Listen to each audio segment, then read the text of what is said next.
Bonsoir à tous. Je vais avoir une intervention en deux temps. Dans un premier temps, je vais vous parler de cet ouvrage « 50 ans de mariage » qui vous a été proposé en arrivant, que j'ai rédigé. Je vais vous le présenter, j'espère en vous donnant envie de le lire. Et puis dans un deuxième temps plus long, je traiterai de la question du choix entre le mariage ou le pax, des différences qui peuvent exister entre ces deux formes d'union. Alors ce livre « 50 ans de mariage » qui vous a été offert, j'ai décidé de l'écrire l'année de mes 50 ans. L'année de mes 50 ans, j'avais envie d'écrire, j'avais le choix entre une autobiographie qui n'aurait intéressé que mes enfants, voire plus tard mes petits-enfants, ou un ouvrage un peu plus notarial. C'est ce que j'ai fait en essayant de réfléchir à l'évolution du couple sur les 50 dernières années. Avec un regard notarial, mais un regard notarial élargi, un peu sociologique, un peu historique, mais surtout sociologique parce que j'ai considéré que pour apprécier l'évolution du couple sur ces 50 années écoulées, il était nécessaire de remettre ça dans le contexte de l'évolution de la société tout entière. Je me suis efforcé d'écrire un ouvrage pour tous, accessible à tous. Vous pourrez constater qu'il y a au fil des pages quelques allusions à des films qui ont marqué ces années, à des chansons également, parce que je pense que ces chansons sont tout à fait révélatrices de l'évolution des mentalités. Pour vous donner donc une idée de ce travail, je vais, dans une première partie de cette première partie de mon intervention, voir avec vous quelques événements, quelques phénomènes de société qui ont eu une influence sur l'évolution du couple pendant ces 50 ans. Et puis, j'essaierai de poser avec vous la question de savoir si le mariage est réellement en crise. Alors, quelques phénomènes de société, ce n'est pas exhaustif la liste que je vais vous proposer. Tout d'abord, au niveau de la transformation du contexte socio-économique. Premier élément qu'on peut noter, la crise du logement. Cette crise du logement, elle existait déjà il y a 50 ans, au milieu des années 60, puisque la France finissait de se reconstruire. Elle devait accueillir des rapatriés d'Algérie, 700 000 rapatriés d'Algérie, et elle faisait face au phénomène de l'exode rural. Elle comptait en outre beaucoup de familles nombreuses. Et d'ailleurs, l'argument qu'avaient ces familles nombreuses à se loger a été mis en avant par Lucien Neuwirth en 1967 quand il a exposé sa loi sur la légalisation de la pilule contraceptive. Alors aujourd'hui, le problème du logement, on le sait bien, persiste pour d'autres raisons, mais ce problème a des répercussions immédiates sur le couple. Comme il est très difficile d'accéder au logement, de se loger, tant à cause du prix des loyers que du prix des biens à acquérir, eh bien, les jeunes d'aujourd'hui, après avoir connu les joies de la colocation, vont se mettre à deux pour louer, vont se mettre à deux pour acheter. On assiste en définitive à une sorte de mutualisation forcée qui n'empêche évidemment pas le sentiment amoureux, mais qui sans doute précipite un peu la formation du couple et peut-être une des explications à sa fragilité. Deuxième point qu'on peut noter sur ces 50 ans, le travail des femmes. Le schéma de la femme au foyer, au milieu des années 60, modèle Petit Nicolas, était très important. Il a, pour ainsi dire, aujourd'hui disparu, ce qui modifie la relation économique au sein du couple. Il faut voir qu'en 1965, quand a été décidé le régime actuel matrimonial de la communauté légale, quand ce régime a été décidé comme régime légal, c'était justement pour protéger la femme au foyer qui n'avait pas de revenus et qui ainsi bénéficiait de la moitié des revenus du conjoint. Aujourd'hui se pose la question de savoir, compte tenu des schémas tout à fait différents, s'il ne serait pas plus logique que le régime légal matrimonial devienne celui de la séparation des biens. L'emploi. alors là, la différence est très nette. Alors qu'on connaissait un quasi plein emploi au milieu des années 60, le problème du chômage aujourd'hui, avec sa fameuse courbe qu'on n'arrive pas à inverser, est devenu dramatique et rend les jeunes couples beaucoup plus dépendants de leurs parents. Le tournant, on le sait tous, date de 1973, avec le premier choc pétrolier. Et je vous parlais chansons, il est tout à fait symbolisé par deux chansons d'Eddie Mitchell. L'une qu'il a chantée en 1966, qui s'appelle La Société Anonyme, dans laquelle il critiquait la façon dont un employé pouvait se retrouver en quelque sorte prisonnier de l'entreprise dans laquelle il travaillait. Et ce même Eddie Mitchell, en 1978, enregistrait « Il ne rentre pas ce soir », qui traitait du désarroi d'un cadre au chômage. Voilà pour les phénomènes de société au niveau socio-économique. Maintenant, l'évolution des mœurs. L'évolution des mœurs, ça passe d'abord par la libération de la femme. Et beaucoup de lois résultent de la lutte féministe, beaucoup de lois des années 60 et du début des années 70. D'abord, la réforme des régimes matrimoniaux que j'évoquais tout à l'heure. À partir de cette réforme, 1965, le mari ne pouvait plus s'opposer à ce que son épouse exerce une profession. Le mari se voyait retirer la gestion des biens propres de son épouse, de ses biens de famille. L'épouse pouvait, quant à elle, ouvrir un compte en banque. Tout ça paraît tout à fait extraordinaire avec notre regard d'aujourd'hui. Mais cependant, en 1965, le mari restait le chef de famille. On lit que c'est Madame de Gaulle qui avait refusé que cette expression disparaisse du Code civil, ne voulant pas que son époux ne soit plus le chef de sa famille. Et ce n'est qu'en 1985 que la loi a posé le principe d'une gestion commune de la communauté entre les époux. Deuxième loi, bien évidemment, résultat de la lutte féministe, la loi Neuwirth, déjà évoquée, légalisant la pilule abortive, qui a été votée un an après qu'Antoine, le chanteur Antoine, dans ses élucubrations, a suggéré de mettre la pilule en vente dans les monoprix. Était-ce grâce à cette chanson que la loi a été votée? L'histoire ne le dit pas. Toujours sur cette période, eh bien, un déclin du mariage et une augmentation du nombre des divorces. Et là, les chiffres parlent d'eux-mêmes. Si l'on compare 1972, qui est l'année où l'on a célébré le plus de mariages en France, 417 000 mariages ont été célébrés. Alors ça coïncide avec l'arrivée en mairie de toute la génération du baby-boom.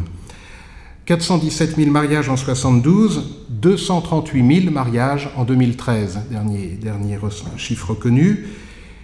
Et quant au mariage de 72, très peu finissaient par un divorce. Aujourd'hui, on le sait, à peu près un mariage sur deux finit par un divorce.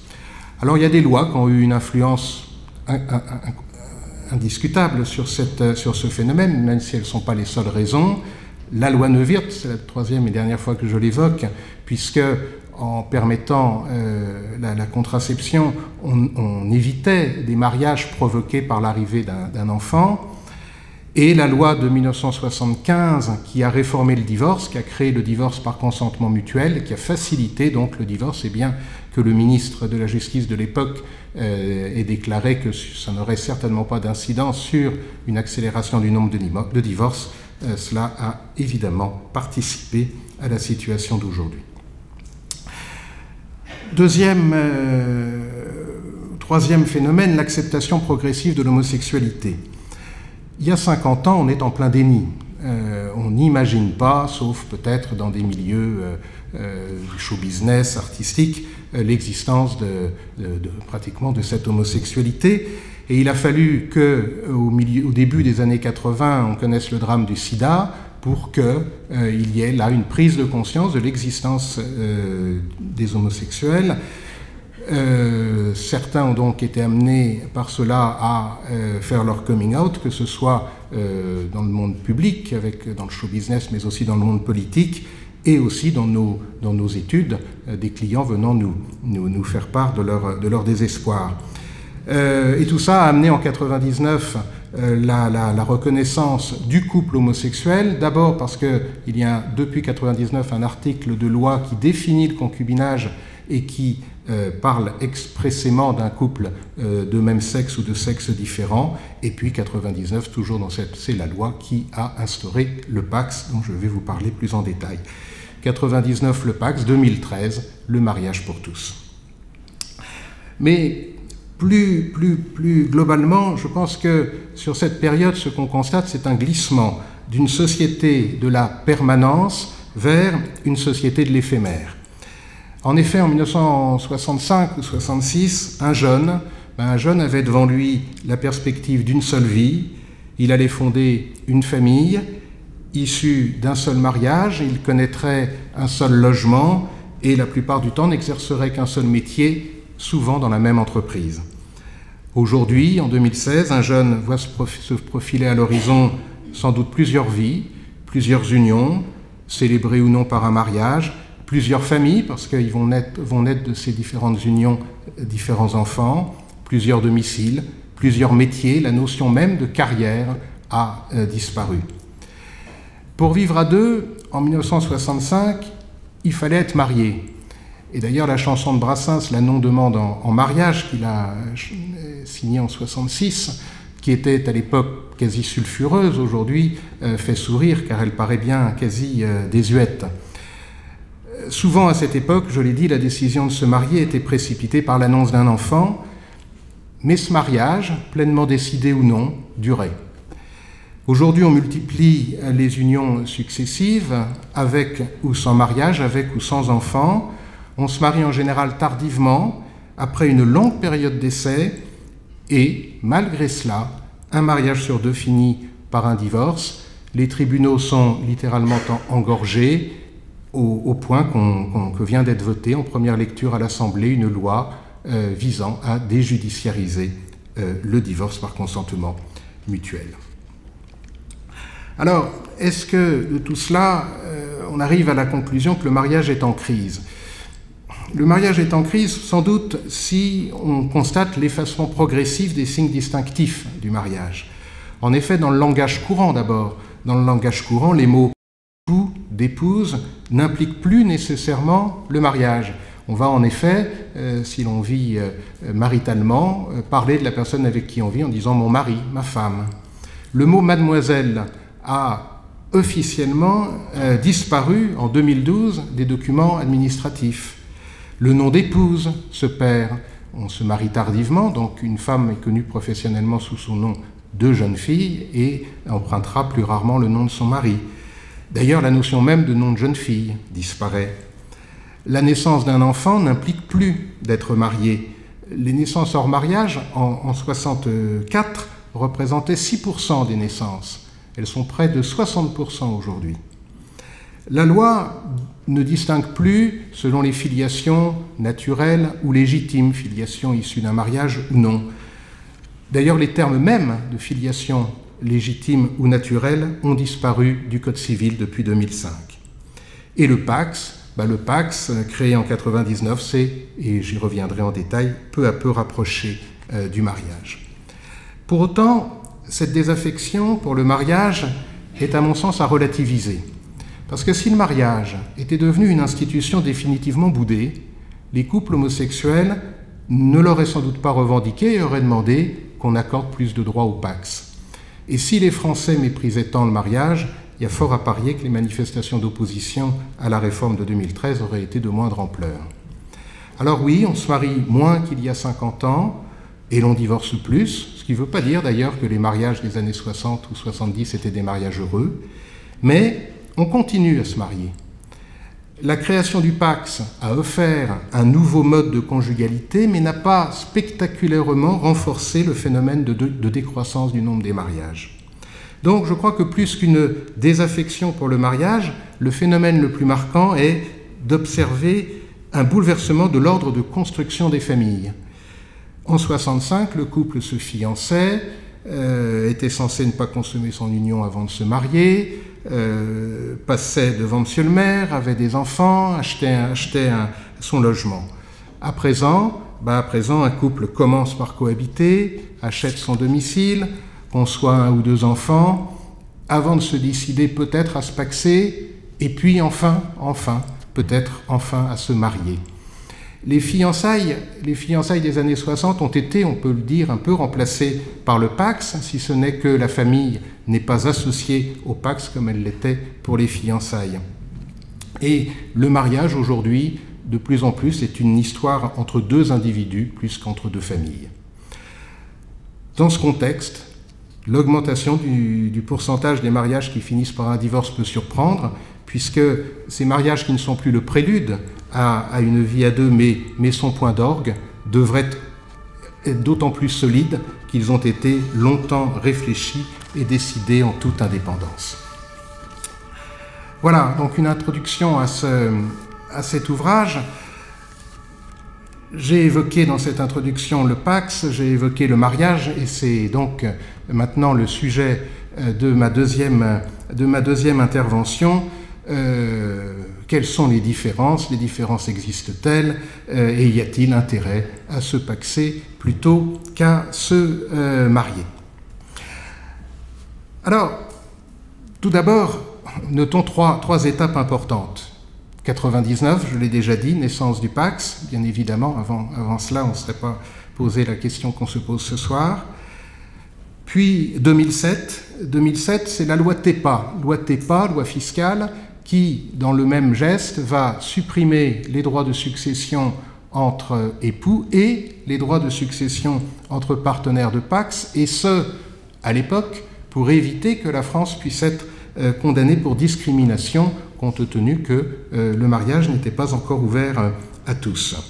Cette loi TEPA qui a mis sur le même pied d'égalité le mariage et le Pacs est pour beaucoup dans l'idée reçue qu'en définitive il y aurait pratiquement plus de différence entre les deux. Et puis 2013, la loi qui a ouvert le mariage aux couples de même sexe. Quelques données statistiques également. Selon les chiffres de l'INSEE, si on compare 2000, qui est l'année qui suit donc la création du Pacs, et 2013, dernier chiffre connu, on recense en 2000 305 000 mariages pour 22 000 Pacs, et en 2013, 238 000 mariages, donc contre 305 000, et surtout 168 000 Pacs, 168 000 Pacs contre 22 000 en l'an 2000. Donc on voit, oui, une décroissance du nombre des mariages, mais qui n'est pas égale à l'augmentation du nombre des Pacs. En 1999, on notera que 42% des Pacs ont été conclus entre partenaires homosexuels. Aujourd'hui, les Pacs entre personnes de même sexe représentent autour de 5% des Pacs. Le Pacs est vraiment devenu aujourd'hui un contrat que la population hétérosexuelle s'est totalement approprié. Et en 2013, pour rester sur ces chiffres, 3% des mariages ont été célébrés entre personnes de même sexe. Alors, après cette petite introduction, un plan qui va être assez logique. Je vais, avec vous, essayer de voir la différence de nature entre le mariage et le Pacs, puis la formation du mariage et du Pacs, ce qui se passe pendant le mariage et pendant le Pacs, et bien évidemment ce qui arrive à la fin de l'un et de l'autre. La nature du mariage et du Pacs. J'ai intitulé ma première sous-partie « Institution versus contrat » parce que si on cherche une définition du mariage dans le Code civil, il n'y en a pas. En revanche, on a une définition du Pacs, c'est bien logique. Le mariage est une institution, pas besoin d'une définition pour lui, tandis que le Pacs est un contrat. Et ce contrat est défini de la façon suivante. Un pacte civil de solidarité est un contrat conclu par deux personnes physiques majeures de sexe différent ou de même sexe pour organiser leur vie commune. Alors, quelles sont les différences essentielles? D'abord, seul le mariage crée une famille. Le Pacs, lui, on vient de le lire dans cette définition, organise la vie commune d'un couple. La première finalité du mariage demeure, même en 2016, même alors que près de 60% des naissances ont lieu hors mariage, la finalité même du mariage, quand on regarde la loi, est de fonder une famille, de concevoir et d'élever des enfants. Et même sans enfants, un couple marié, dès lors qu'il sort de la mairie, constitue déjà, au sens juridique, une famille. À l'inverse, un couple pacsé, même avec des enfants, ne constitue pas juridiquement une famille. Au sens civil, vous allez voir ce que je veux dire par là tout de suite. Tout de suite parce que, par exemple, du mariage découle la présomption de paternité. Cette présomption de paternité qui veut que si une femme mariée met au monde un enfant, son époux n'a pas à reconnaître l'enfant comme le sien. Il y a une présomption de la loi qui dit que c'est lui le père de l'enfant. Cette présomption n'existe pas en matière de pax. Une femme paxée qui met au monde un enfant, son partenaire de pax doit reconnaître l'enfant pour instaurer un lien de filiation. Le mariage crée un lien juridique d'alliance. On a une belle famille, ce qui n'est pas le cas pour le partenaire de pax. Alors comment l'un et l'autre se forment? Je ne veux rien vous apprendre, mais plutôt, d'abord, qui peut se marier et qui peut se paxer? Avant 2013, on aurait souligné une différence essentielle quant au sexe du couple. Aujourd'hui, depuis 2013, en définitive, les règles sont assez comparables.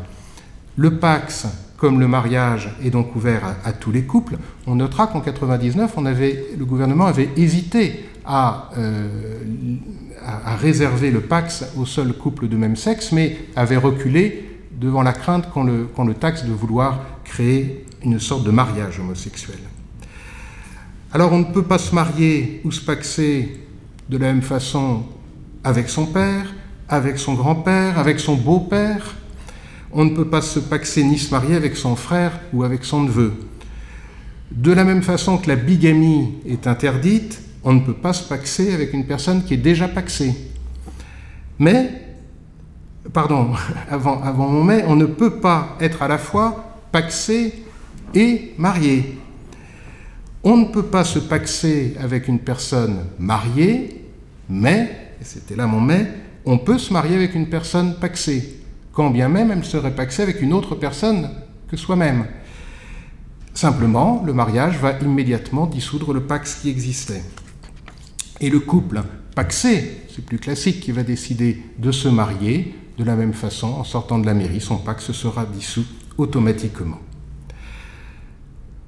La célébration du mariage et du pax, le mariage, malgré tout, conserve toute une solennité. C'est un acte social, c'est une cérémonie publique, en mairie, devant le portrait du président de la République, face au maire avec sa ceinture tricolore, en présence de témoins et après que des bans aient été publiés.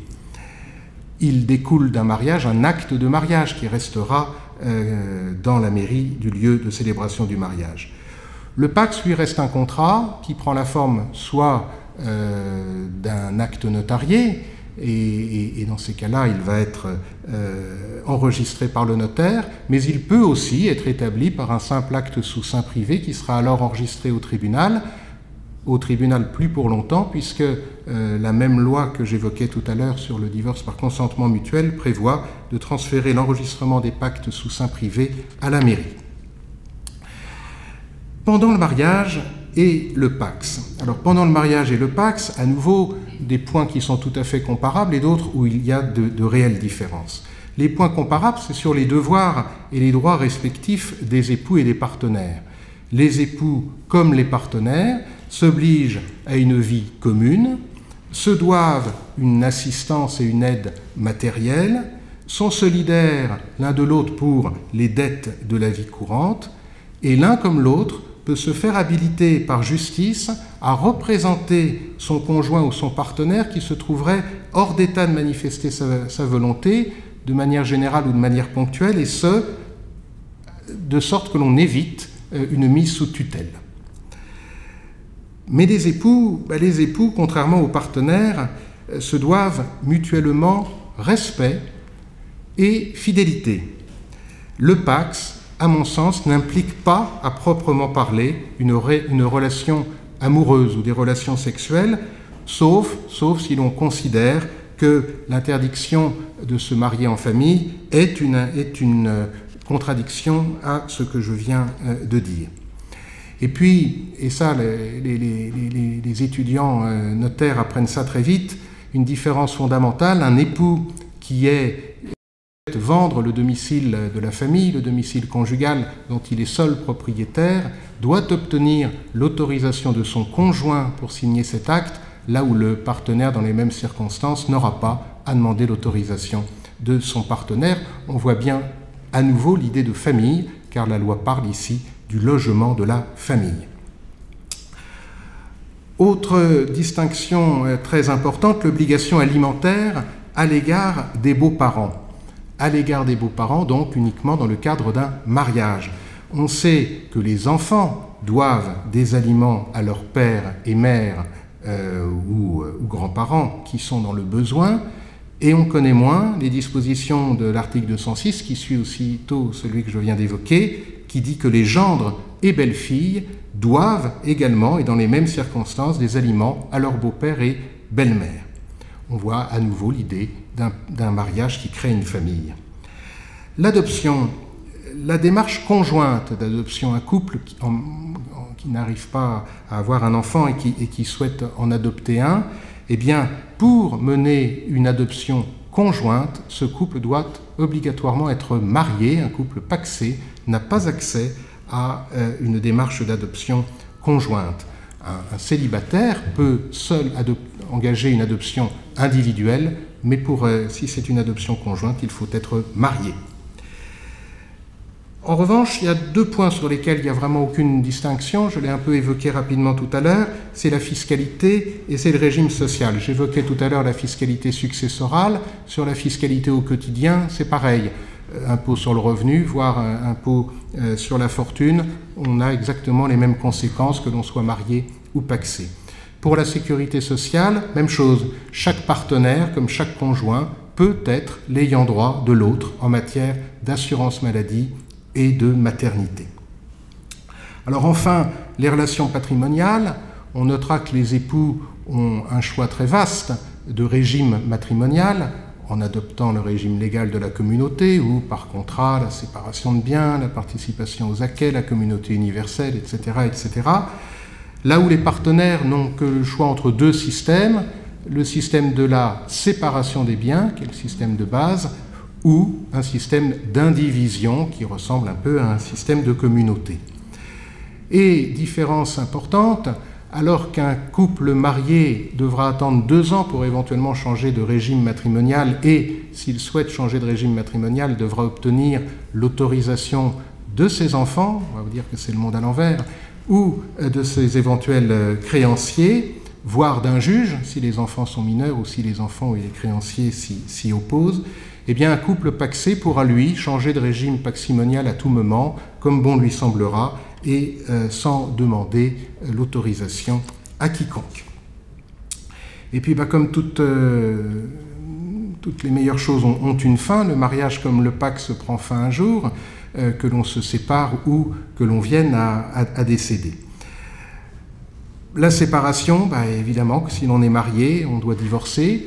On doit divorcer, passer devant un juge, si ce n'est la réforme que j'évoquais tout à l'heure, mais on parle encore de divorce, et avec la réforme bientôt mise sur pied, il y aura quand même la nécessité de recourir à 2 avocats, et je dis 2 avocats, là où aujourd'hui il suffit d'un avocat pour divorcer par consentement mutuel. Donc, il reste une certaine lourdeur pour mettre fin au mariage. Alors qu'un pax, à la rupture du pax, on se dépaxe aussi vite et aussi facilement qu'on s'est paxé. Cette rupture peut venir, comme je l'évoquais tout à l'heure, d'un mariage, mais peut tout simplement être actée dans une déclaration conjointe, voire même dans une déclaration unilatérale. Donc celui des deux qui en a assez d'être paxé le signifie à l'autre et le pax est ainsi dissous. Le décès, alors là, véritablement, les différences deviennent flagrantes. D'abord la réversion, pension de réversion, uniquement en cas de mariage. Quelques caisses complémentaires accordent une pension de réversion, mais elles sont vraiment extrêmement rares. Et puis en matière successorale, à proprement parler, eh bien, la différence est flagrante. Autant on hérite de son conjoint, autant on n'hérite pas de son partenaire. le fait d'être pacsé ne vous accorde aucune vocation héréditaire. Alors bien sûr, vous pouvez faire un testament. Si vous n'avez pas d'enfant, vous pouvez désigner votre partenaire de Pacs par un testament comme votre légataire universel. Il héritera alors de vous et il ne paiera pas de droit de succession comme on l'a vu tout à l'heure.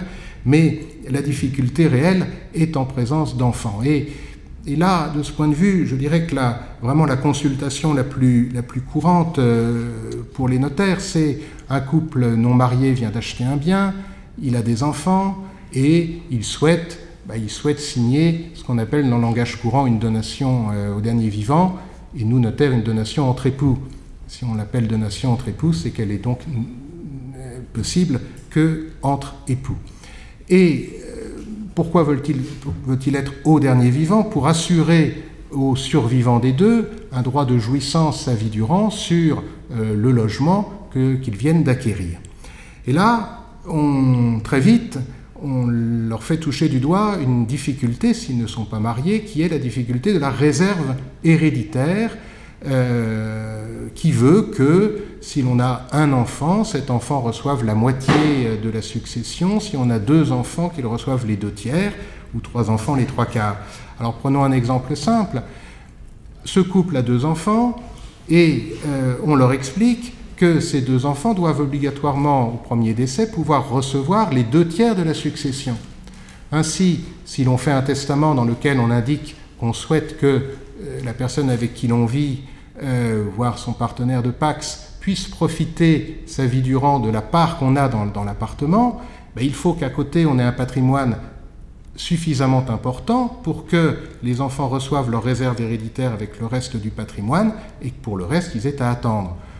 On achète un bien qui vaut 200 000 €, moitié-moitié, la part qu'on a donc vaut 100 000 €, on peut dire mon partenaire de Pacs aura la jouissance de cette moitié qui vaut 100 000 € et les enfants attendront son décès, si à côté on a 200 000 € de patrimoine autrement constitué pour que les enfants au décès reçoivent leur réserve héréditaire avec ces 200 000 €, quitte à attendre donc pour le dernier tiers.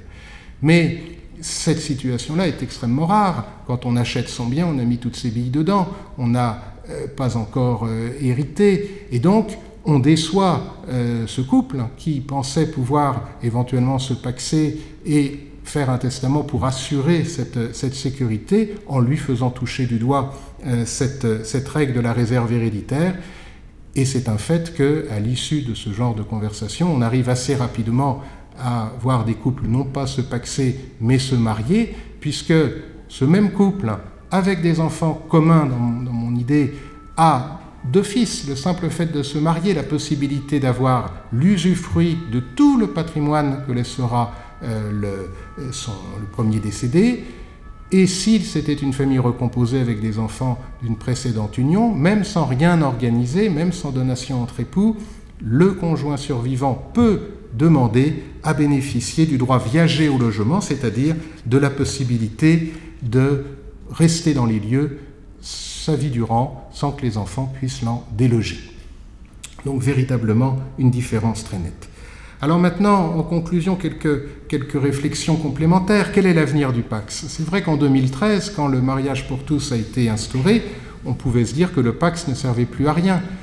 Oui, mais c'était sans compter ce que j'évoquais tout à l'heure, que finalement les Pacs entre personnes de même sexe sont tout à fait minoritaires et que c'est devenu aujourd'hui quelque chose dont on a l'impression qu'on ne pourrait plus se passer, pas plus qu'on peut se passer d'un téléphone portable ou d'Internet. Alors pour autant, la question de l'avenir de ce contrat mérite d'être posée. Est-ce que le Pacs doit poursuivre son évolution et petit à petit se rapprocher du mariage, ou est-ce que la loi devrait envisager de décourager ses adeptes? On l'a dit, finalement, ce qui est au cœur du choix, c'est l'enfant. Soit l'enfant que le couple n'arrive pas à concevoir, et dans ce cas-là, pour adopter, il faudra bien qu'il se marie, et le Pacs ne sera pas suffisant, soit les enfants dont on se méfie, on a beau les adorer, on s'en méfie, et à ce moment-là, on comprend qu'en se mariant, on obtient une possibilité de se protéger mutuellement. En revanche, un couple sans enfant, qui n'est pas plus que ça désireux de se marier, qui comprend que par un testament, on pourra être légataire universel l'un de l'autre, ce couple sans enfant peut trouver que la solution du Pacs est plus simple et plus souple, qu'il répond aux besoins d'aujourd'hui, que c'est un contrat, d'accord, mais un contrat finalement sans grand engagement dans sa durée, et qui est à ce titre parfaitement adapté à cette solution de l'éphémère que j'évoquais tout à l'heure. Un contrat qui ne présente pas les contraintes du mariage, mais à savoir le devoir de secours envers les beaux-parents, le divorce au tribunal, la prestation compensatoire, mais qui petit à petit acquiert les avantages du mariage. Parmi eux, la suppression des droits de succession. Alors en définitive, ça pourrait être de là que pourrait venir un peu pas le glas, mais problème pour le Pacs, c'est si, du fait qu'aujourd'hui tout le monde peut se marier, il y avait un ministre des Finances qui se disait que, disette budgétaire aidant, il fallait supprimer cette suppression des droits de succession entre partenaires de Pacs et ne la laisser qu'entre les époux. Alors là, il y a fort à parier dans cette hypothèse-là, que de la même façon que quand la loi TEPA en 2007 a été instaurée, on a vu une flambée du nombre des Pacs, il y aurait fort à penser que dans cette hypothèse-là, on aurait moins de Pacs et plus de mariages. Mais ce n'est pas évident qu'on en arrive à cela parce que je pense que le Pacs représente un véritable intérêt pour l'État. D'abord, tout simplement parce que le Pacs participe à la fameuse déjudiciarisation à laquelle aujourd'hui on tend. Pas besoin de juge pour se dépaxer. Imaginez que tous les pacsés demain se marient d'un seul coup et on aurait une augmentation par un effet mathématique du nombre des divorces. En 2013, si on additionne les Pacs et les mariages, on arrive à 407 000 unions. 407 000 unions. Ce chiffre est très proche des 417 000 mariages évoqués tout à l'heure en 1972. Et puis, le Pacs a le mérite de ne pas peser sur le problème des retraites, pas de pension de réversion comme je l'évoquais tout à l'heure. Donc, à mon sens, on peut plutôt imaginer que les lois prochaines ne cherchent pas à décourager les Français qui souhaiteraient se paxer, mais continuent, au contraire, à aller dans le sens d'un renforcement des droits des partenaires, quitte à ce que, petit à petit, s'amenuise la différence entre mariage et Pacs. Je vous remercie.